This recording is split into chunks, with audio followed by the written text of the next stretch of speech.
ഇതൊരു പ്രക്ഷോഭമാണ്, ഇതൊരു മുന്നേറ്റമാണ്. ജനാധിപത്യ ഇന്ത്യക്ക് വേണ്ടിയിട്ടുള്ള പ്രക്ഷോഭവും മുന്നേറ്റവുമാണ്.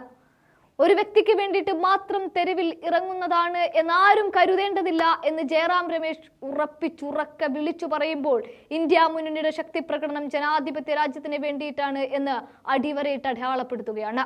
അരവിന്ദ് കെജ്രിവാളിന്റെ അറസ്റ്റിന് പിന്നാലെ നാളെ രാംലീല മൈതാനിയിൽ ഇന്ത്യ മുന്നണി ഒന്നടങ്കം അണിനിരക്കുമ്പോൾ എല്ലാം കെജ്രിവാളിന് വേണ്ടി എന്ന് മാത്രം AAP ആവർത്തിച്ചു പറയുമ്പോൾ കെജ്രിവാളിന് വേണ്ടിയിട്ട് മാത്രമല്ല, ഇന്ത്യ രാജ്യത്തെ മോദിയെ എതിർക്കുന്ന ഓരോരുത്തർക്കും വേണ്ടിയിട്ടാണ് എന്ന് മാത്രം ജയറാം രമേശ് പറഞ്ഞു വെക്കുന്നത്. ലോകരാജ്യങ്ങളടക്കം ഇന്ത്യയുടെ ആഭ്യന്തര വിഷയങ്ങളിൽ ഇടപെടാൻ തക്കവണ്ണം ഇന്ത്യയുടെ ആഭ്യന്തരം കലുഷിതമായി തുടരുന്ന സാഹചര്യമാണ് ഈ രാജ്യത്തുള്ളത്. അതുകൊണ്ട് തന്നെ ഇനിയും കണ്ണും കാതും തുറക്കാത്ത ജനങ്ങൾക്ക് മുന്നിലേക്കാണ് ഇന്ത്യ മുന്നണി ശക്തി പ്രകടനവുമായി എത്തുന്നത്.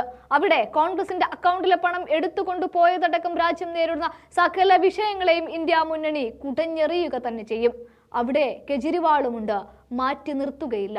പകരം ഒരൊറ്റ വ്യക്തിയിലേക്ക് മാത്രം എന്ന് കേന്ദ്രീകരിച്ചാൽ തെരഞ്ഞെടുപ്പ് മുന്നിൽ വന്നു നിൽക്കുന്ന സമയത്ത് BJPയുടെ മറ്റു പൊയ് മുഖങ്ങളൊക്കെ മൂടപ്പെട്ടു പോകുവാൻ ഇടയുള്ളത് അതുകൊണ്ട് തന്നെ 10 വർഷം കൊണ്ട് ഇന്ത്യ എന്തായി, എങ്ങനെയായി, എന്തുകൊണ്ടായി എന്ന് കാണിച്ചു കൊടുത്തേ പറ്റൂ.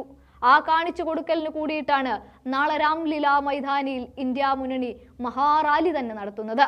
കോൺഗ്രസ് അധ്യക്ഷൻ Mallikarjun Kharge, Rahul Gandhi, CPIM general secretary Sitaram Yechury, CPI general secretary D രാജ, NCP അധ്യക്ഷൻ ശരത് പവാർ, ശിവസേന ഉദ്ധവ് താക്കറെ വിഭാഗത്തിൽ നിന്ന് ആദിത്യ താക്കറെ, സഞ്ജയ് റാവത്ത്, സമാജ്വാദി പാർട്ടി അധ്യക്ഷൻ അഖിലേഷ് യാദവ്, RJD നേതാവ് തേജസ്വി യാദവ്, തൃണമൂൽ കോൺഗ്രസിൽ നിന്ന് ഡെറിക് ഒബ്രിയാൻ, DMKയിൽ നിന്ന് തിരുച്ചി ശിവ, നാഷണൽ കോൺഫറൻസ് നേതാവ് ഫറൂഖ് അബ്ദുള്ള, JMMൽ നിന്ന് ജാർഖണ്ഡ് മുഖ്യമന്ത്രി ചമ്പൈ സോറൻ അടക്കമുള്ള നേതാക്കൾ നാളെ രാംലീല മൈതാനിയിലെ മഹാറാലിയിൽ പങ്കെടുക്കും.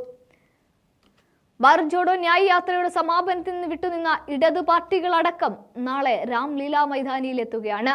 ED, CBI, IT അടക്കമുള്ള കേന്ദ്ര ഏജൻസികൾ നിരന്തരം പ്രതിപക്ഷ നേതാക്കളെ വേട്ടയാടുന്ന പശ്ചാത്തലത്തിൽ BJPക്കും കേന്ദ്ര സർക്കാരിനുമെതിരെ രൂക്ഷ വിമർശനം ഇന്ത്യ നേതാക്കൾ ഉയർത്തുകയും ചെയ്യും. ദില്ലി, ഹരിയാന, പഞ്ചാബ് എന്നിവിടങ്ങളിൽ നിന്ന് പരമാവധി പ്രവർത്തകരെ അണിനിരത്താനാണ് കോൺഗ്രസും AAPയും ലക്ഷ്യമിടുന്നത്. ഇത് ജനാധിപത്യ ഇന്ത്യക്ക് വേണ്ടിയിട്ടുള്ള മുറവിളി കൂട്ടൽ മാത്രമല്ല, പ്രതിഷേധത്തിന്റെ സ്വരം കൂടിയാണ്.